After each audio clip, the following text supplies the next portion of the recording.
In this video, I'm going to try and explain something which happens typically when you are connecting your sentences, when you are speaking at a normal speaking pace in English. This is something called coalescence. You might have heard a song by this name, Don't Cha. And you might wonder what this cha means. We're going to try and explain that in this video. I'm going to ask you to listen to just a fragment, just a clip from a song, and try and see if you understand the lyrics to it. I'm referring to Back for Good by British boy band Take That. You can scan the QR code here and just listen to this clip and then go back to this video.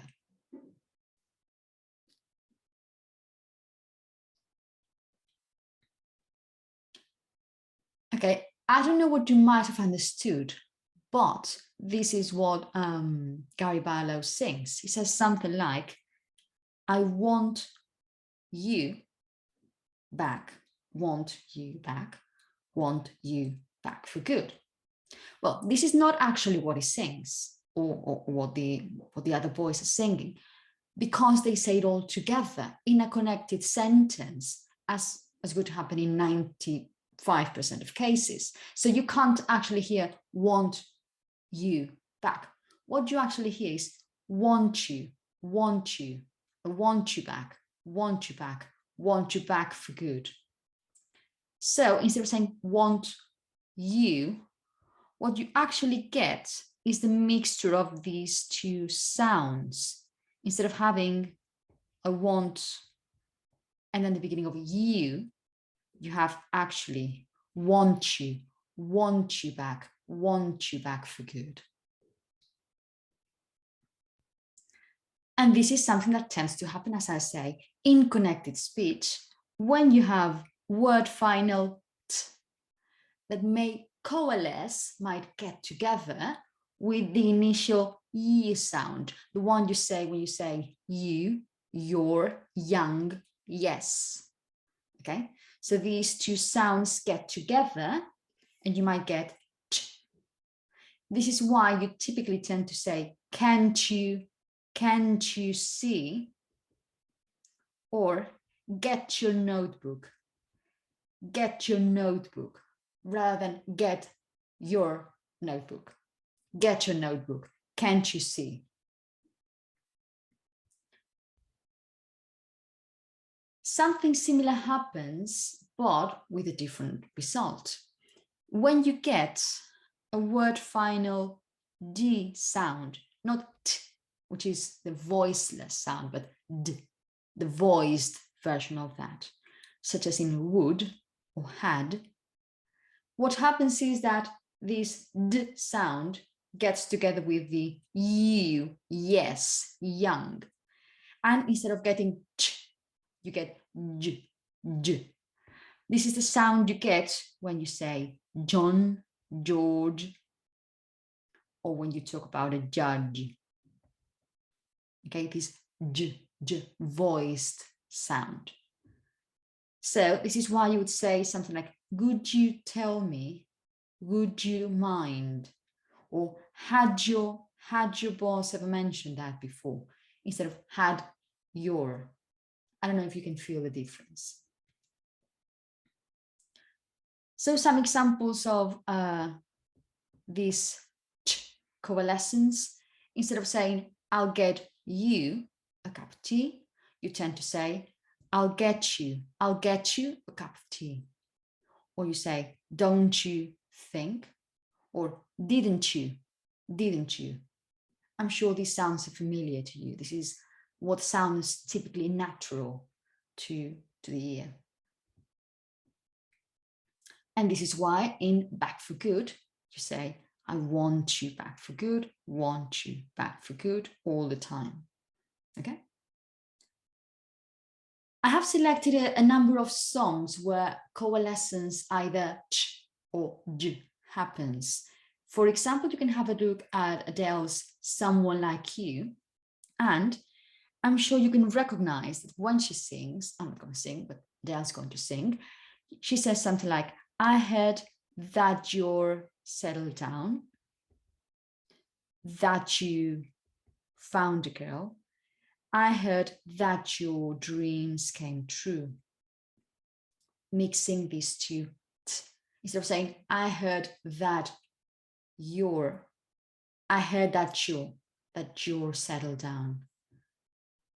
This is actually what may make songs slightly complicated to understand, but now that you know it, it'll be easier for you to understand. For example, Alanis Morissette's Ironic, she sings something like, and isn't it ironic, don't you think? And this is a sentence we tend to say a lot when we are interacting with our partners, don't you think? Madonna, in Love Profusion, she says something like, I got you under my skin, I got you. She repeats it many times, so I'm sure you'll be able to hear it. Or in Kylie Minogue's Can't Get You Out of My Head, this is what she says. I just can't get you out of my head all the time. I just can't get you out of my head. Back to Take That, they have a song called The Flood with that sound. Okay, and at some point, Robbie Williams sings, we will meet you where the lights are. Okay, so these were some examples of songs featuring the coalescence, the voiceless coalescence, no vibration here.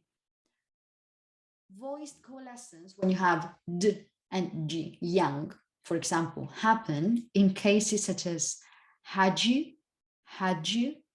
could you tell me, could you, or would you mind, or actually, because we tend to say these with a schwa, with a very weakened schwa, sometimes you can simply say, do you remember? Do you remember? And this is why you get some sort of coalescence here. Do you remember? Again, I'd like to give you some examples from songs. If you listen to Ed Sheeran's How Would You Feel, you have some here. How would you feel? Would you feel if I told you? And then in this case, he would have mixed, he would have coalesced these two sounds again. Loved you.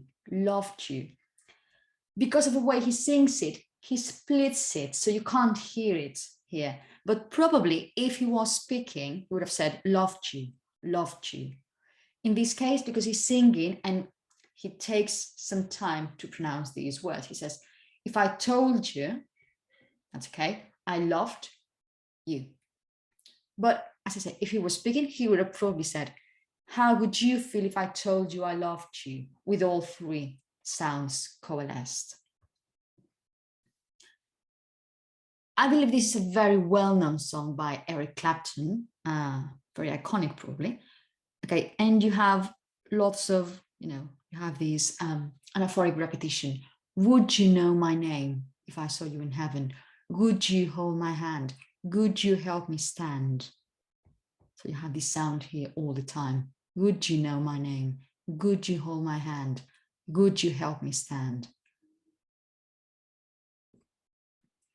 Probably another well-known song by Bob Marley called Could You Be Loved? Could you be loved?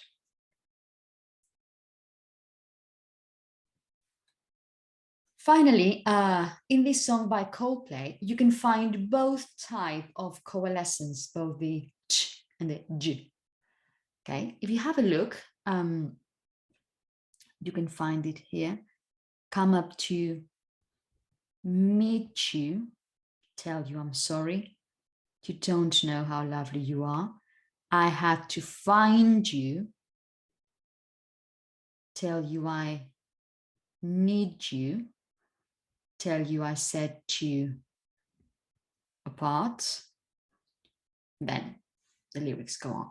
Okay, come up to meet you, I had to find you, tell you I need you, tell you I set you apart. So I hope you will hear and you will recognize these this kind of occurrences when you are connecting sentences or words inside a sentence in connected speech. This coalescence is the reason why you may have these very, very informal expressions such as gotcha, from got you, like Madonna song, gotcha, I gotcha, or betcha, I bet you don't know, I betcha. Or, as I said at the beginning, this song, don't you, it's actually, you know, the informal transcription of don't you, don't you, don't you. Over to you now. I would like you to try and read these sentences and try to identify places where coalescence may occur. Not just identify, but obviously try and pronounce it with either this sound or this sound, with the combination of the two sounds, final T or final D, and then yes, young, you. Okay? This is all from me, actually. I just want to say that I want you back for the next video. I want you back for the next video.